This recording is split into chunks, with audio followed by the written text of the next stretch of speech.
আসসালামু আলাইকুম। আজকে আমি আলোচনা করব বার্ষিক পরীক্ষার প্রশ্ন, শ্রেণী তৃতীয়, বিষয় প্রাথমিক বিজ্ঞান। তো আমরা এই প্রশ্নটা কম্পিউটার থেকে প্রিন্ট করার জন্য প্রস্তুত করে রেখেছি।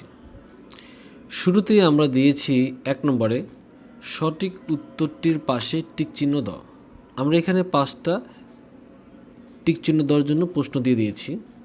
এরপরে আমরা 2 নম্বর দিয়েছি শূন্যস্থান পূরণ করো। আমরা এখানে 10টা শূন্যস্থান দিয়েছি।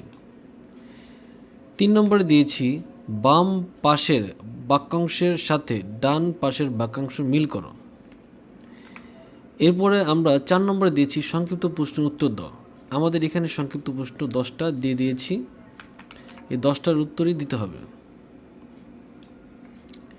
এরপরে 5 নম্বরে দিয়েছি বর্ণনামূলক প্রশ্ন, অর্থাৎ বড় প্রশ্ন।